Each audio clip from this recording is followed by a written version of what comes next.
Welcome to the Hidden Bookcase. Come in, have a seat, get comfy. It's just next to the sliding library ladder and right below the shelf titled Dark Academia. Pick a book, your favourite book. That's the one that opens this room. Inside you'll find a warm fire, a loving cat, and a wide skylight to the stars. And a really towering to-be-read pile. I'm Morgan, I use they them pronouns, and I'm your Virgil leading you hand in hand into hell. I'm Xiran, I use he/him pronouns, and I'm your Dante, following you but complaining about it the whole time. We've been friends for 10 years and are always swapping books. But despite having the same taste in books, we never get round to reading each other's recommendations. It's always just another book on the pile. It's a seriously big pile now. It might crush me in my sleep. So, each month we're going to force each other to read a book. The new reader will give a blind summary of the book. We'll both go away and read it, and then we'll return to chat about it. So this week, let's get to talking about Ninth House by Leigh Bardugo.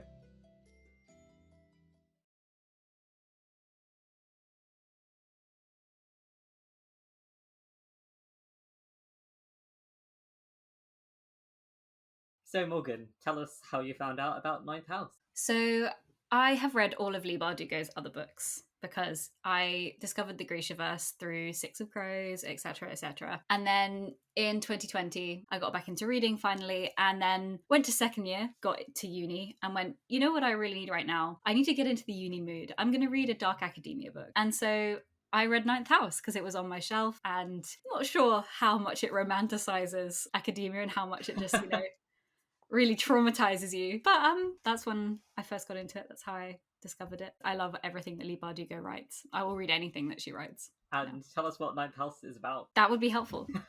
So Ninth House is about Alex Stern, who is given a full ride to Yale because she can see ghosts. But when the book opens, it's several months into her first year. The person who is teaching her to use magic and to watch over the magical societies at Yale has gone mysteriously missing, and she's trying to stumble through the dark on her own. But then there's a murder, and she has to figure out who it is before they kill her too. So, should we listen to what you said about the book?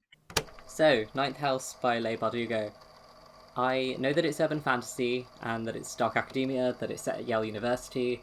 I know that it has a female protagonist, and that it has a lot of mature themes, drug use, mental illness, stuff like that, I believe, from what I've heard talking about it. And I know that it's apparently very different from the rest of Leigh Bardugo's books, as I've read the first Six of Crows book. But other than that, I know absolutely nothing. I don't know anything about the characters, I don't know anything about the plot. I know that there's a snake on the cover, not sure if it's a genuine snake or a symbolic snake, but I suppose we'll find out. Interesting. I was right about the snake being symbolic. Yes, that is true. That is true. I shouldn't be proud of myself for that, but I am, somehow. Priorities. I did also mispronounce Leigh Bardugo's name, so apologies for that. Gasp. But you got the main beats right, urban fantasy, set at Yale, female protagonist, mature themes. I did warn you going in, just so that you know, because there are certain scenes in this that you are definitely not expecting. To be fair, I had heard initially after it came out there was a big controversy online of, I don't know if it was, were the trigger warnings encompassing enough, or was it just that people were saying that books should have trigger warnings as a matter of course? I think one of the issues is that people went into it expecting very typical, because people had only ever seen Leigh write YA. If you read a Stephen King book, there are far worse things in some of those books than there are in Ninth House.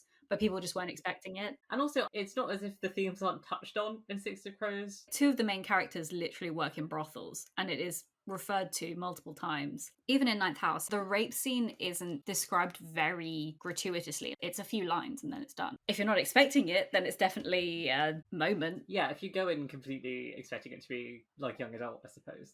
Okay, let's talk about the cover. It's beautiful. I love it. I actually have two editions. I have the paperback version because I wanted a new copy that I could annotate for this recording. But then I also have a signed edition in hardback. And it's one of those books that actually does have stuff underneath the dust cover. It's got this compass on the front, as in the rituals where they have to do stuff in the compasses. And then it's got snakeskin down the spine, which is absolutely beautiful in silver as well. I just have the paperback, which is not even mine, it's from the library. I love this book. I do like the snake, but I'm kind of disappointed that it's not a rattlesnake, given that they do specify that Alex's metaphor is a rattlesnake. Tell me your thoughts, Xiran. Tell me your thoughts about this book, having read it now. I enjoyed reading it. I did. I That sounds like a caveat. No, I know, I did enjoy it. I ended up reading other reviews because I was trying to sort my thoughts out after I finished. And I found a lot of people being like, the info dumping was whack, there was too much of it. And I was like, I don't agree with that. I think that she paced that all pretty well considering how much information she had to get across. I wasn't overwhelmed, even though there's 8 societies who all have different magic rituals. And a lot of people also complained about the first 100 pages, which I completely disagreed with. I didn't find them slow. A lot of people complained that like not enough happened, but I think the dual timeline works really well for that, in that because you knew disastrous things were going to happen down the line, you wanted to keep going to find out how did they get here. And I think she balanced that really well. Writing style, what did you think? I mean, I've already talked a bit about the opening. I think she exposits lore really well. I think she's definitely learned from the Grishaverse, because in Shadow and Bone, there isn't any. You just kind of get thrown into the world building and have to guess what's happening. Whereas the effect of sort of putting information in between chapters in these little excerpts from like the life of Lethe and from the diaries, I think that's such a good way of doing it, because you get both the traditional aspect, but then you also get the diaries. You get very personal insight. The one where Darlington just says, don't go to these parties. Just don't. I just find that so funny.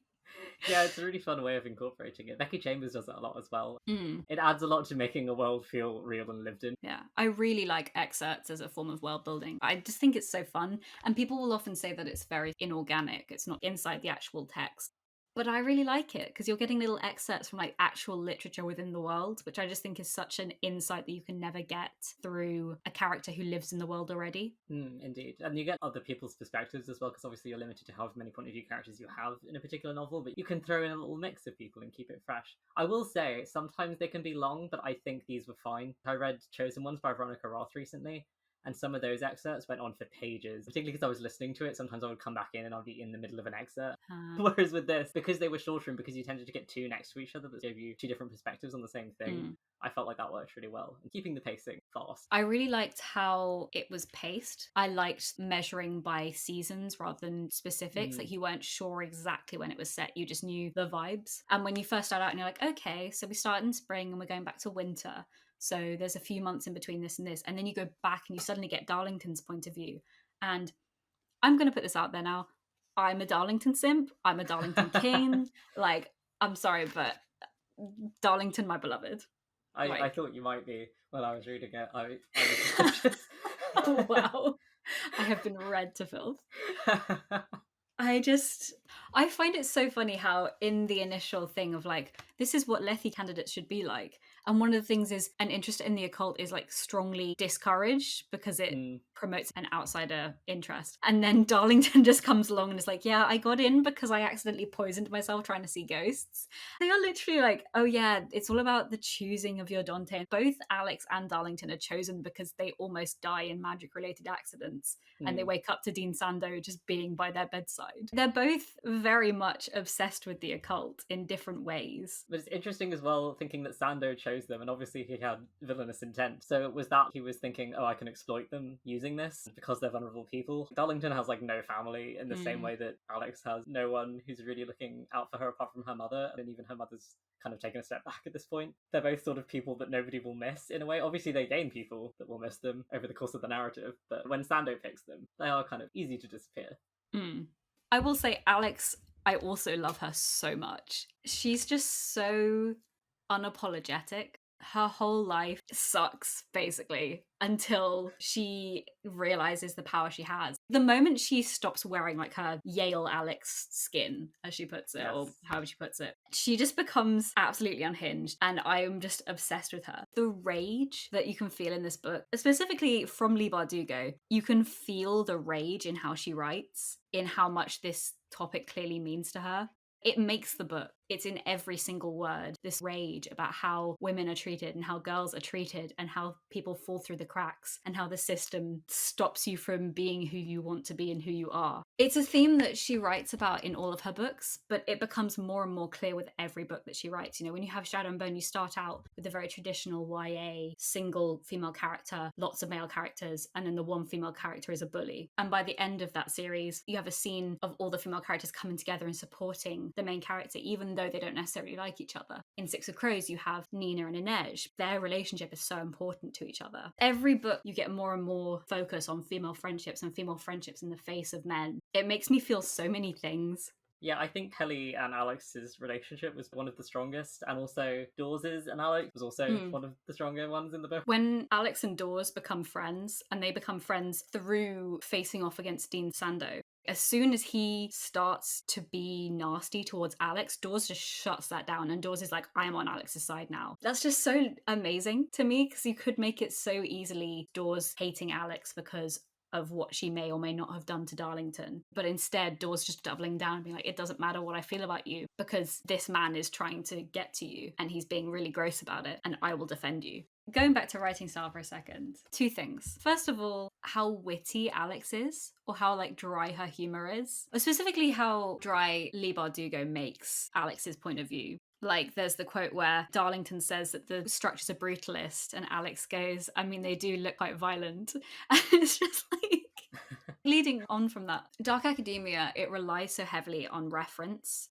very highbrow references a lot of the time. So I really appreciated that most of the references we got were explained, and it was said like Alex looked it up, like Alex pretended to get it and then looked it up. Even as a classics and English student who should be getting like half of these references, I just assumed that they were American things I didn't get and just moved on and went, it's fine, I don't understand this. I'm just losing my university card as we speak, but it's fine.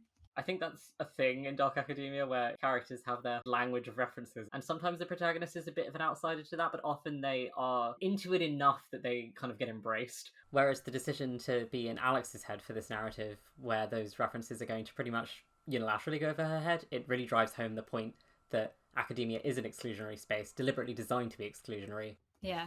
The metaphor that Alex keeps coming back to of herself as a snake, I thought that was very interesting, tying it into all of those highbrow references. It's not necessarily a highbrow reference because it's one that everyone would, well, I'm saying this, but it's one that most people would get. Obviously, the snake in the Garden of Eden, that thing of being a corrupting influence and being corrupted, and her being assaulted at a young age, and then choosing the snake for herself. She doesn't choose it. I think Helly assigns it to her first, and then she embraces it and takes it on. But I think it's originally Helly's comparison.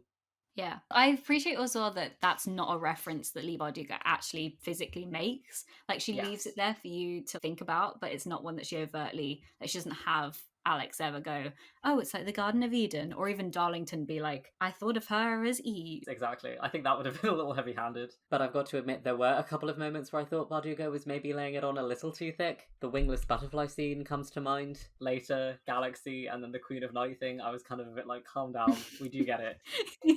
For me, those are a bit too heavy-handed. It's about Darlington's romanticization of Alex, even though he thinks that he's not doing it. Speaking of Darlington, who do you think he killed? Okay, let me find this passage for you. They're keeping me alive so they can control the estate, Danny. But your lawyer, you think they can't make him promises? Let me die, Danny. They'll bleed Black Elm dry. Danny went out alone to sit at the counter at Clark's, and when Leona had set a dish of ice cream in front of him, he'd had to press the heels of his hands against his eyes to keep from crying. He'd sat there until they needed to close, and only then taken the bus home. The next day they found his grandfather cold in his bed. Absolutely. I was also on that team. It's got to be his grandfather, right? That's the only logical explanation. Absolutely. Unless we suddenly get a rogue moment of, oh, when in his first year of Dante, he accidentally murdered somebody and just covered it up. He definitely wouldn't have reacted the way he did to Alex and her secret if he had actively murdered somebody, quote unquote. If he had stabbed somebody or something, it's not the same as when your grandfather is already dying at his request, giving him a little bit of extra morphine to speed the process. You know, I wouldn't define that as murder, but I'm not a demon, and I don't make the demon rules. And I think especially in keeping his sort of personality as gentleman intact on, like, through being a demon, I think definitely it must have been sort of something that he sees as justified. I just, that reveal that he's a demon, it follows one of those tropes that I am obsessed with in literature, which is rather than someone having to rise to someone else's level, the other person being dragged down to your level so that they can understand you. That trope, it makes me feel things. I liked the fake out as well, because obviously you get the information that he is dead from Sando, and I was willing to believe it, to be honest, because it's not that thing of bringing a character back from the dead, which can be so annoying. Like, he was never dead, it was just a lie. Yeah, and specifically the way he uses the ritual to ban Darlington from ever coming home was such an interesting way of doing it. It's like, oh, look, the ritual's gone wrong. Oh, no.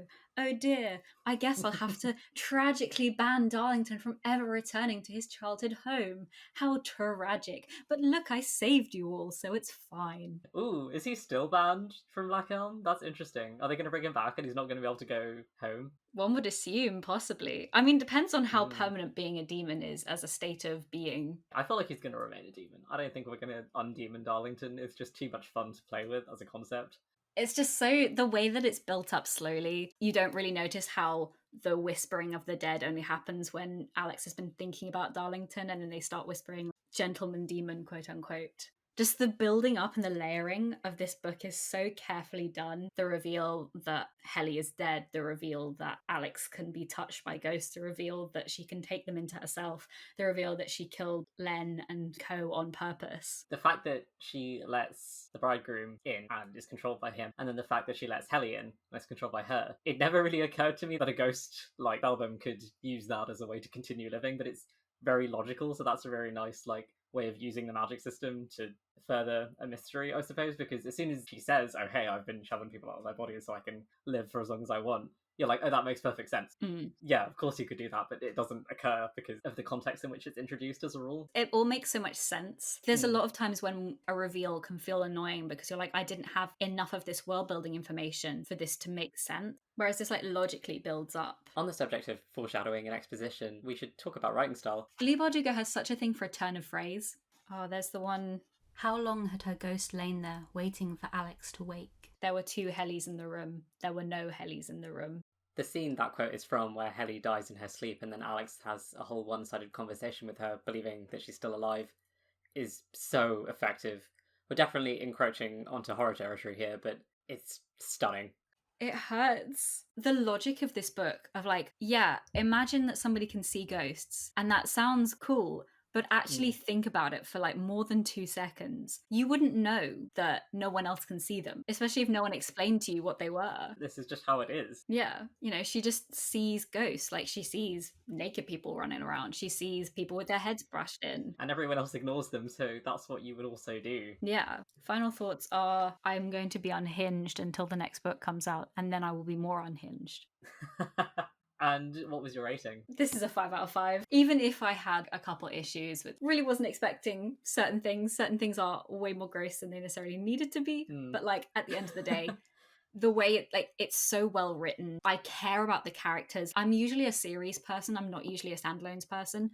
But I care about these characters, and I've only read 1 book. They feel like real people with real motivations. The amount of feeling that Leigh Bardugo puts into this book, you can just feel it coming off the pages. So this is one of my favourite books of all time. What's your rating? I'm wavering between a 3 and a 4 because there was a lot I liked here, but I think it has to be a 3.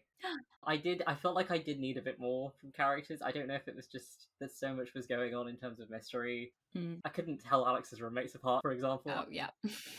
There was a lot of people to keep track of, and not everybody was super compelling. Sando as a villain was kind of boring, to be perfectly honest. Belbin was much more interesting, but we only got her at the very end, and that was a little frustrating. I will agree that I think Belbum needed more setup. I really did like the fact that at the end of the day, the final villain was a woman, because if Dean Sando had been the ultimate villain, it's very easy to just put this down as a very preachy, quote-unquote feminist tech. But making the final villain a woman really veers it away from those tropes and really makes it clear that intersectional feminism is where we need to be at, and is the point of this book, and is the point of feminism in the 21st century, because you can't think about just feminism without thinking about classism, without thinking about racism. And Belbum really accentuates that, because at the end of the day, yes, she's a woman, and yes, she suffered at the hands of men, but she is still a perpetrator of classism and racism, and even sexism, because she utilizes the patriarchy to her own ends. Woo feminism that she manages to utilize it, but at the end of the day, she's utilizing it to hurt other women, and I think that's really what solidified it for me. We definitely needed more with Belbum, but I just think it really tied the book together so well. I liked that discussion of intersectional feminism is there at the end, Alex saying, you can't turn this into a feminist thing. You're tearing down poor women, brown women like me. And at the end of the day, you are still entitled, and using that entitlement to exploit and hurt others. But it felt a little surface touch for me. I kind of wish that it had been seeded in a little bit more. You get flashes of it with Kate exploiting Tara. Ultimately, I think the message would have been a lot stronger to see more marginalised women, and particularly more women of colour, as active agents in the narrative, as opposed to victims being referred to in the past or peripherally just to exemplify oppression. She didn't get her teeth into it. I kind of wish that she had. That was basically it. Very fair. Do you have any recommendations of similar books? I mean, this is glaringly obvious, but I feel like if you're getting into dark academia, you kind of have to read The Secret History. And obviously, if you like the murder mystery element of this, if you like the dual timeline, The Secret History by Donna Tart is like required reading for this genre, so I had to say it. I haven't read it yet, still. Have you still not read it? No, I had a friend when I was in sixth form. I was just sitting and like doing some work, and she just ran into the room and went, Morgan, you have to read this, and then just left. And so I did pick it up and I read the first chapter, and then I think we were in the middle of A-levels and I was like, a bit too close to home. But I'm sure I will pick it up again, or I'll listen to an audiobook of it because it's so big. I read it in one day and I didn't sleep. And it was... Christ. I wouldn't necessarily recommend reading it like that. It's very dark academia core review. But Morgan, if people liked Ninth House, what do you think they should read? If you want female rage, I have to say Iron Widow by Xiran Zhao, because it's just so good. Unhinged female character fighting the patriarchy, but it still deals with a lot of the same themes and just so much fun. So next time, I'm going to be making Morgan read The Starless Sea by Erin Morgenstern. So join us in 2 weeks for The Starless Sea, and in the meantime... You're always welcome through the bookcase. Don't forget to scratch the cat on your way out. Thank you for listening to The Hidden Bookcase, a production of Plain Our Prod. On this episode, you heard Morgan Greensmith and Soren Briarwood discussing Ninth House by Leigh Bardugo. You can find out more about this book at leighbardugo.com, and you can follow Bardugo at lbardugo on Twitter. You can find The Hidden Bookcase on Twitter at Hidden Bookcase, and on Instagram, Facebook, Tumblr, and TikTok at Hidden Bookcase Podcast. Find out more about Plain Our Prod at plainaprod.com. Know what we should read next, or want to chat to us about what you thought of this episode's read? You can reach us at thehiddenbookcase@gmail.com, or send us a DM on social media. We'd love to hear from you. If you're enjoying The Hidden Bookcase, please consider leaving us a rating or review. Or you can always tell a friend how to find us. Your whispers are the best way for bookworms to discover our show. On our next episode, which will be out on Monday, the 26th of September, we'll be discussing The Starless Sea by Erin Morgenstern. We hope to see you then, and in the meantime, you're always welcome through the bookcase.